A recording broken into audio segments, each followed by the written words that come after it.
নমস্কাৰ সকলোকে স্বাগতম জনাইছো টাইমছ অসম নিউজলৈ। আজি ভিডিঅ'ত আমাৰ অংগনবাড়ী কৰ্মী ৰন্ধন কৰ্মীৰ বাবে খুবেই গুৰুত্বপূৰ্ণ এটা লেটেষ্ট আপডেট ভিডিঅ'। আপোনালোকে জানে যে অসম চৰকাৰে বিগত 1 বছৰ জোৰাই এটাই ঘোষণা কৰি আছে যে অংগনবাড়ী ৰন্ধন কৰ্মীৰ দৰমহা বৃদ্ধি পাব, কিন্তু এইবাৰ ৰন্ধন কৰ্মীৰ বাবে আহিছে বিশেষ আপডেট আৰু অংগনবাড়ী কৰ্মী সহায়িকাৰ বাবে আছে বিশেষ এটা আপডেট। আৰু ৰন্ধন কৰ্মীৰ বাবে আহি পৰিছে এটা ভাল খবৰ, যেহেতু 2 দিন আগতে অসমৰ মুখ্যমন্ত্ৰীয়ে ঘোষণা কৰিছিল যে এইবাৰ ৰন্ধন কৰ্মীৰ দৰমহা 2 দিনৰ ভিতৰতে বৃদ্ধি পাব। আৰু সেই মাননি বা দৰমহা আজিৰ দিনটোত, যেহেতু আজি 22 জুন আৰু আজি 22 জুন 2025 তাৰিখে অসম কেবিনেট বৈঠকত দুটা গুৰুত্বপূৰ্ণ সিদ্ধান্ত লোৱা হৈছে। আৰু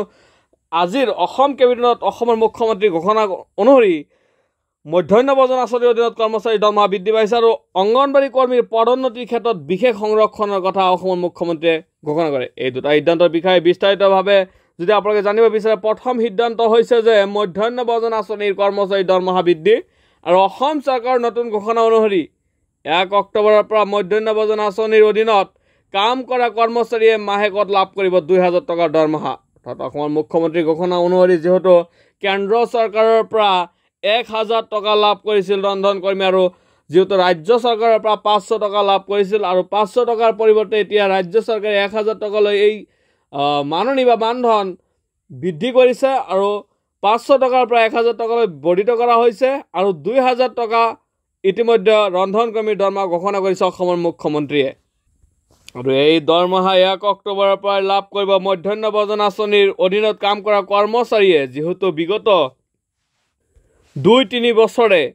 ৰন্ধন কৰ্মীয়ে অংগনবাড়ী কৰ্মীয়ে ধাৰাবাহিক আন্দোলন কৰিছিল। এই ক্ষেত্ৰত অংগনবাড়ী কৰ্মীৰ বাবে আছে এটা ভাল খবৰ, কিন্তু অংগনবাড়ী দৰমহা বৃদ্ধিৰ ক্ষেত্ৰত অসম চৰকাৰে কোনো স্পষ্ট ঘোষণা কৰা হোৱা পৰিলক্ষিত হোৱা নাই। আৰু যেহেতু 1 অক্টোবৰৰ পৰা মধ্যাহ্ন ভোজন ৰন্ধন কৰ্মী, অংগনবাড়ী কৰ্মী, আশা কৰ্মী সকলোৰে যেহেতু দৰমহা বঢ়াৰ কথা কৈছে অসমৰ মুখ্যমন্ত্ৰীয়ে, ৰন্ধন কৰ্মী বা মধ্যাহ্ন ভোজনৰ কৰ্মীৰ বাবে এই 1 অক্টোবৰ তাৰিখৰ পৰা এই 2000 টকা বৰ্ধিত কৰা হৈছে আৰু 2000 টকা লাভ কৰিব এইবাৰ ৰন্ধন কৰ্মীয়ে। এই কথা অসমৰ মুখ্যমন্ত্ৰীয়ে সদৰি কৰিছে, বা আজি যি অসম কেবিনেটৰ বৈঠক অনুষ্ঠিত হ'ল 22 জুন তাৰিখ, আৰু এই 22 জুন তাৰিখ আজিৰ দিনটোতে এই কথা অসমৰ মুখ্যমন্ত্ৰীয়ে সংবাদমেলৰ আগত সদৰি কৰে আৰু কৈছে যে ইয়াৰ আগতে এই দৰমহা 1500 টকা আছিল, আৰু এই সিদ্ধান্ত প্ৰায় 50,000 অধিক কৰ্মচাৰীয়ে লাভালাভ হ'ব। মধ্যাহ্ন ভোজন আঁচনিৰ মাধ্যমে লক্ষ লক্ষ অৰ্থাৎ লাখ লাখ শিশুৰ স্বাস্থ্য শিক্ষাৰ মান উন্নয়ন হয়, এই কথা চৰকাৰে জানে। আৰু এই ক্ষেত্ৰত চৰকাৰৰ যি এই সিদ্ধান্ত কিমান আপোনালোকে উপকাৰী হ'ব সেই কথা বিবেচনা কৰি আপোনালোকে কমেণ্ট বক্সত লিখিব পাৰে, কিয়নো আপোনালোকে জানে ইমান বস্তুৰ দামৰ পৰিৱৰ্তেও ৰন্ধন কৰ্মীৰ দৰমহা কেৱল মাত্ৰ 500 টকা এটা বৃদ্ধি কৰিলে। আৰু এই ক্ষেত্ৰত আপোনালোকৰ পৰামৰ্শ কমেণ্ট বক্সত আগবঢ়াব, যিহেতু ৰন্ধন কৰ্মীয়ে বিগত বছৰকেইটাত ধাৰাবাহিক আন্দোলন পৰিলক্ষিত হৈছিল, আৰু এই আন্দোলনৰ পৰিপ্ৰেক্ষিতত অসম চৰকাৰে আজি এই মুহূৰ্তত অৰ্থাৎ তথাপিও 1 অক্টোবৰৰ পৰা 500 টকা এটা বৃদ্ধি কৰা কিমান যুক্তিসম্পন্ন এই কথা আপোনালোকে কমেণ্ট বক্সত লিখি যাব। আৰু অসমৰ মুখ্যমন্ত্ৰীৰ এই সিদ্ধান্তৰ পিছতে সন্থাৰ তৰফৰ পৰা বা ৰন্ধন কৰ্মচাৰী সন্থাই কি কয় সেয়া হ'ব লক্ষণীয়, যিহেতু অসমৰ শিক্ষামন্ত্ৰীয়ে কথা দিছিল 6000 টকাকৈ লাভ কৰিব ৰন্ধন কৰ্মচাৰীয়ে দৰমহা। আৰু এটা কথা অসমৰ মুখ্যমন্ত্ৰী স্পষ্ট কৰিছে সততে যে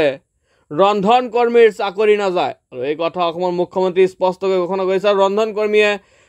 তেওঁলোকৰ যিহেতু NGOক এই দায়িত্ব দিয়া হ'ব,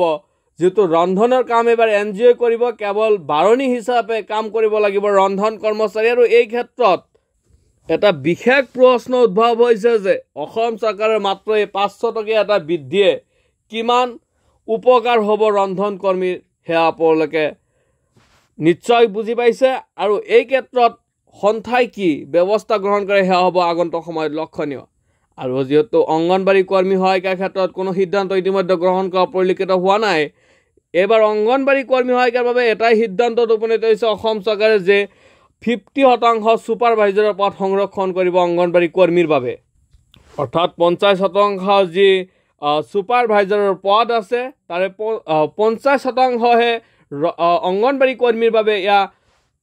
সংৰক্ষণ হ'ব, আৰু বাকীখিনি যি আছাম ৰিকুৱাৰমেণ্ট হ'ব, যি ডিৰেক্ট ৰিকুৱাৰমেণ্ট হ'ব অসম গভৰ্ণমেণ্টৰ তৰফৰ পৰা, তাৰে পৰা এইখিনি লাভ কৰিব বা অসম গভৰ্ণমেণ্টৰ যিসমূহ ৰিকুৱাৰমেণ্টত লাভ কৰিব তেওঁলোকে 50%হে কেৱল আবেদন কৰিব পাৰিব আৰু যি 50% বাকী থাকিব সেয়া ৰিজাৰ্ভেশ্যন কেটেগৰী হিচাপে থাকিব অংগনবাড়ী কৰ্মীৰ বাবে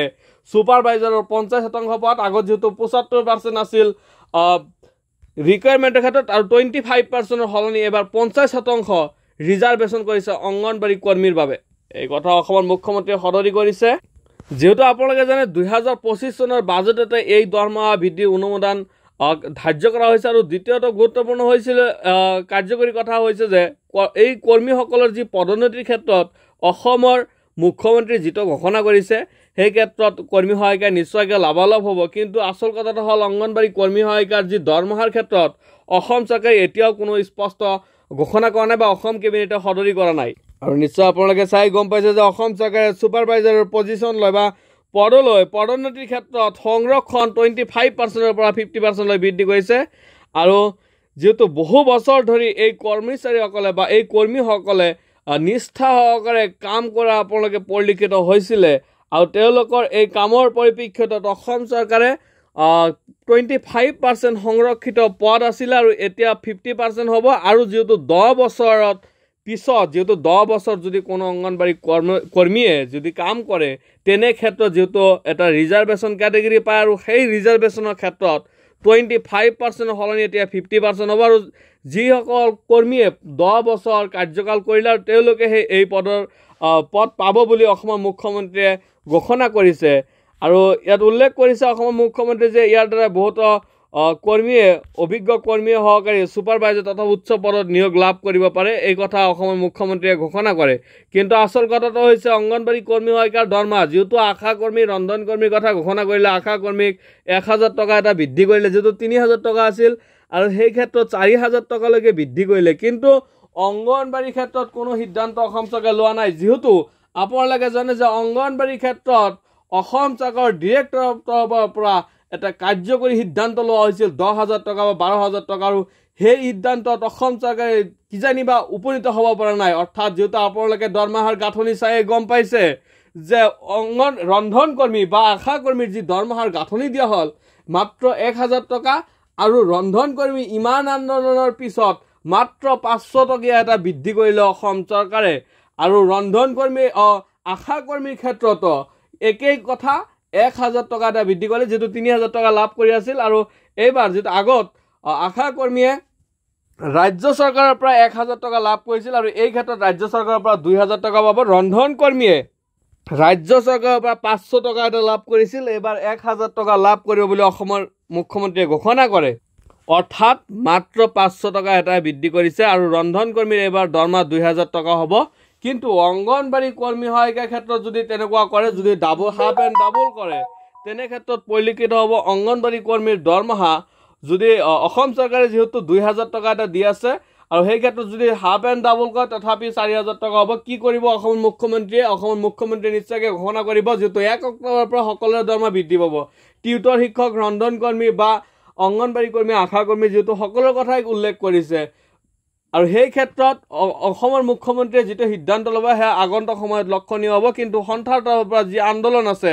আগন্তুক সময়তো অংগনবাড়ী কৰ্মী সহায়িকাৰ ধৰ্মঘট হ'ব 9 জুলাইৰ পৰা এইখিনি মই কৈ ৰাখিছোঁ কিন্তু সেই সন্দৰ্ভত নতুন এটা ভিডিঅ' আহি আছে টাইমছ অসম নিউজত আপোনালোকে চেনেলটো ছাবস্ক্ৰাইব কৰি যাব আৰু ছাবস্ক্ৰাইব কৰিলে আগন্তুক সময়ত আপোনালোকে খবৰসমূহ লাভ কৰিব যিহেতু 9 তাৰিখৰ পৰা অৰ্থাৎ জুলাই মাহৰ 9 তাৰিখৰ পৰা বিশেষ ধৰ্মঘট